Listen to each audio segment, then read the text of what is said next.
alibonga mina Nkosi. Kanti uThixo nyani ulungile, alibonga mina Nkosi. Noko uThixo ulungile. Ezintweni zonke uThixo wenzani ulungile. Sele abantu bengalunganga kodwa uThixo alunge. Bese avule la kuvalwe khona kuvule. Ndiyakhumbula manje ndingqine manje bawela ukwenqine. Andithandi ngifana ngqine apha ekhaya kodwa kwendawo ndihamba kuzo ndiyangqina amandla kaThixo alibonga mina Nkosi.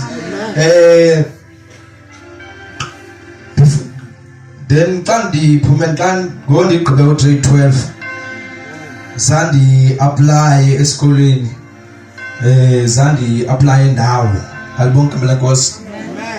Kodwa ndaphuma ephepheni alibonga mina Nkosi. Ndaqala ke ngoku ufuna isikolo sendiphume ephepheni alibonga mina Nkosi. Nomfowethu ngapha eKapa umsiyane manje enzamele isikolo kodwa imane ifaka ipressure ba nawe ambosifuna isikolo alibonga mina Nkosi. Ndikhumbula ndayo usu xa ndifika usu yastrike usuku lokuqala ngabona imali kamama iya wasteka andinguye umuntu o waste ngabona imali kamama iya wasteka alibonga mina Nkosi. Ndaphinda ndaya usuku lesibini qani manje skip amasuku alibonga mina Nkosi. Nalapho ndabona ayikho into elungayo uthi sowufikile sokufitshane kuthiwa hayi ikhona nje into engabonakaliyo eyenzekayo. Amen. So ndithetha ukuthi ndihambele ilize alibonga mina Nkosi qoba ndihambele ilize Thixo wami. Ndihambe kangaka ndisuke apha ndikhwele town ndisuke town ndiyebika alibonga mina Nkosi. Ngosuku lesithathu ndenza i-agreement noThixo. Ngosuku lesithathu ndathi uyabona ke Thixo ukuba andisifumani isikolo ndizoba full time ndibe ngumvangeli. Ndabe ndigqibile ngoba ndiyabona ba imali kamama iyaphela njengephela alukho uncedo. So ndathi ba akwenzeki Thixo ndiyeke ndenze into le undibizele yona. Nkosi yami ndithetha ndibold ndinesibindi ndimxelela Nkosi yami xa umkhonza ude umxelele mhlawumbe libele alibonga mina Nkosi. Waphendulwa dingekalala imessage alibonga mina Nkosi. Ithi ndivunyiwe eCPUT isikole ezikhulu kangaka esiphezulu alibonga mina Nkosi. Mna ndijongele apha nekhaya endiphuma kulo likhaya nje engacacanga alibonga mina Nkosi. Kanti uThixo uyandilanda. Amen. Kanti uyandilanda usandifundisa indlela zakhe alibonga mina Nkosi. NaseKapa ndiyilento endiyiyo andithinthi akusuba ndibona nini ngathi ndibanzelwe.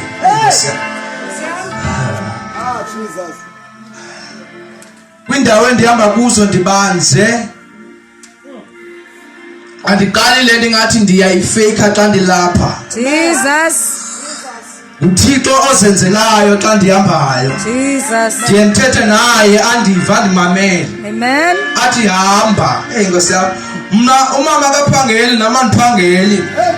But kwindawo endihamba kuzo uThixo uyandihambisa. Jesus. Imali ndithi Thixo imali enayo imali yokuya kule ndawo. Kodwa eyokubuya ndiyazi yaziwa nguwe kodwa ndihamba. Ndihambe ngeforce kaThixo. Ndifike ndiyibeke icebo kaThixo ngobunzima baba ndingenzeleleli. Hayi sikani madoda. Ngoba kudinga abantu abazoyibeka inhliziyo kaThixo bangenzeleli into bangajonga ubuso babantu. Ukuthi abantu bazothini. Hallelujah. Uyibeke inhliziyo kaThixo. Ubona uthe nqoba phakathi enhlizweni. Ngoba into oyithumile othunywa yona uyibekile. uThixo athintithe umuntu wakhe athi hayi ina nathi manje mangale kanti ayiko sekwenzenzani kanti uThixo uyilungisile indlela yami. Jesus. uThixo ayilungisayo indlela adingeka uba mna ndithi ndizilungisele ngokwamandla but yena uyandilungiselela.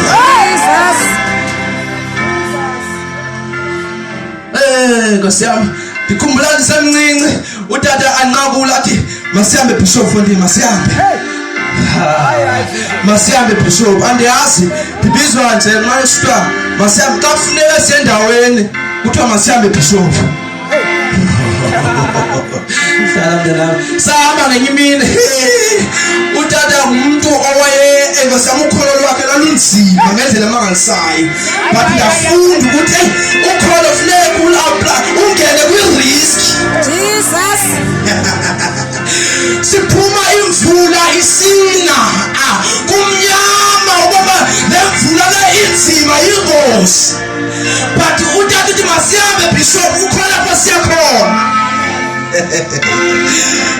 Tito safika eTofimvaba safika imvula sekumanzi imoto kwindawo esasihamba kuzo zazingangeni zaziphelela phaa esithubeni kudinga ukuthi elawa nalowo azingenele. Ndiphethe isuitcase ndiphatha xa ndihambayo ndiphatha isuitcase yakhe ndihambe naye iphathi leso sifike kumlanzana nje omncinci. Ndithi tata yazi intoni sinethwe samanzi okokuqala imvula ithiwa ngaphakathi but akathi masibuye umvuthi masiye phambili sanethwa samanzi. Ndithi masiyiphose le bag uthi izove sikithoni basiyiphosile. Waqala wangena watshona wamkana amanzi nami ndaqomba manditshone emanzini. Ndatshona ndizama uhlangula utata ibhegi yona ndisenamsebenzi naye yamkana empahla zam ezintsha ayabalilize loo nto. Sahamba ndimncinci amasiya ndandingekami nawo namandla. Ndambamba apha enyaweni ndambamba ngenyawo Nkosi yami ezinye isandla saba ngapha ecaleni andimazi ummangaliso wenza ndamtsala ndamkhupha ngaphandle kanti ekhaya umzi wasekhaya umkile but wathi uThixo utata ulungile.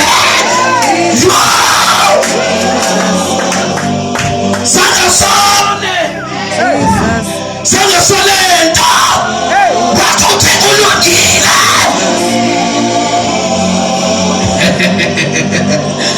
uThixo ulunga sangalunganga yena alonge.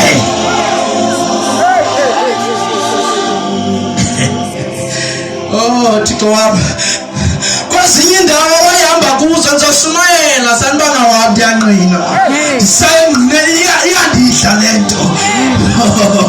Kwezinye indawo uMamtsabo wayebethwa ngamabhungu but abanatele bomama mamahobo angene phantsi kweenyawo zabo but athi ogqiba kwakathi uThixo ulungile.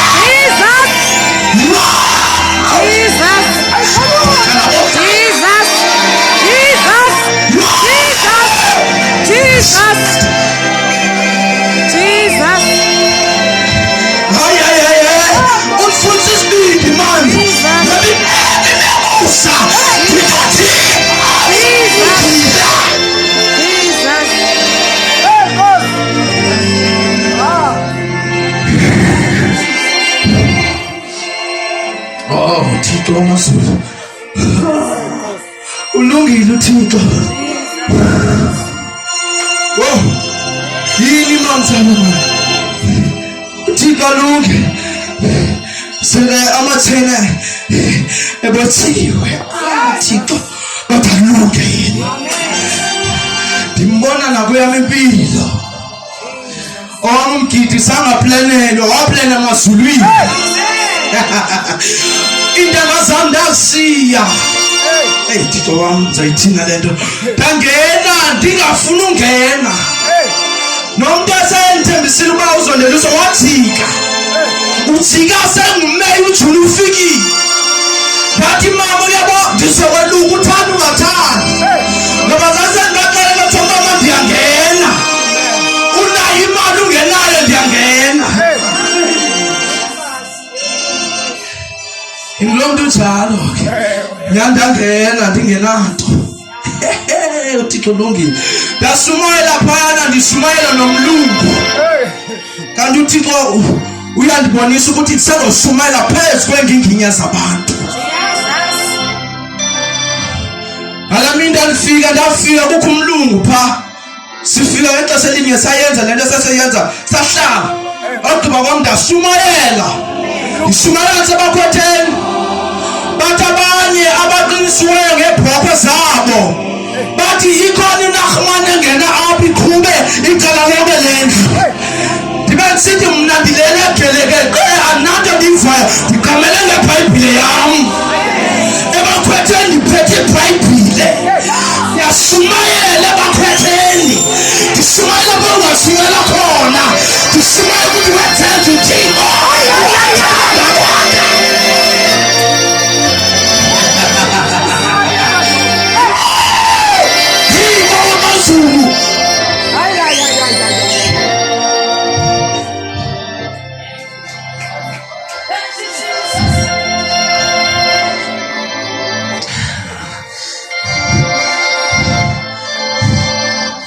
uThixo ngalendele ngise amandla kaThixo